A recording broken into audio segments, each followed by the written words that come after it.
ক্যারিয়ারের পরন্ত বেলায় এসে দাঁড়িয়েছেন কোহলি। এরই মধ্যে অবসর নিয়েছেন আন্তর্জাতিক টি-20 থেকে। চলমান অস্ট্রেলিয়া সিরিজে ব্যাটটাও আর ঠিকঠাক কথা বলছে না। সব মিলিয়ে বলাই যায় ক্রিকেট থেকে নিজেকে গুটিয়ে নেওয়ার সময় প্রায় চলে এসেছে কোহলির। তবে ক্রিকেট না ছাড়লেও ছড়িয়েছে গুঞ্জন ছাড়তে চলেছেন ভারত। বিশ্ব ক্রিকেটের অন্যতম এই তারকা তার পরিবার নিয়ে প্রায় লন্ডন সফর করে থাকেন, আর এটা নিয়েই দীর্ঘদিন ধরে চলছিল গুঞ্জন। তবে এবার কোহলির শৈশবের কোচ রাজকুমার শর্মা জানান, কোহলি ও তার পরিবার শিগগিরই ভারত ছেড়ে লন্ডনে স্থায়ী হতে যাচ্ছেন। সর্বভারতীয় সংবাদপত্র দৈনিক জাগরণকে দেওয়া এক সাক্ষাৎকারে এ কথা বলেছেন তিনি।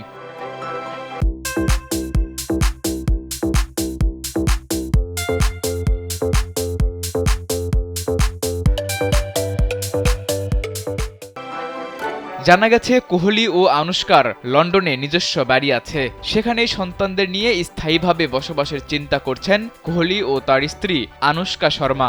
দ্বিতীয় সন্তান আকাই জন্মের পর থেকেই আনুশকা লন্ডনে কাটাচ্ছেন অনেকটা সময়। খেলায় বিরতি থাকলে লন্ডনে ছুটে চলে যান বিরাট কোহলিও। ইতোমধ্যে জন্মসূত্রে ইংল্যান্ডের নাগরিকত্ব পেয়েছে বিরাট পুত্র।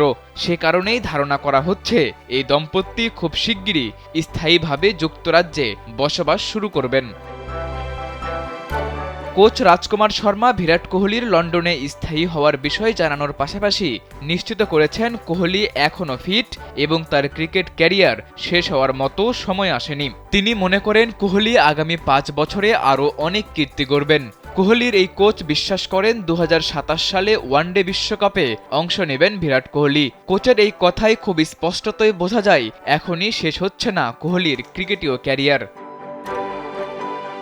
আন্তর্জাতিক টি-20 থেকে অবসর নেওয়া কোহলি সম্প্রতি জানিয়েছিলেন, অবসরের পর দীর্ঘ সময় তাকে আর দেখা যাবে না। এছাড়া আরসিবির সঙ্গে এক আলোচনায় তিনি জানান, ক্যারিয়ার শেষে যেন কোনো অতৃপ্তি না থাকে সে কারণে আগেভাগেই সব পরিকল্পনা করছেন। তবে যতদিন ক্রিকেটটা খেলবেন ততদিন নিজের সেরাটা দেওয়ার চেষ্টা করবেন বলে জানান তিনি। সাদাতুর রাফি, কালবেলা।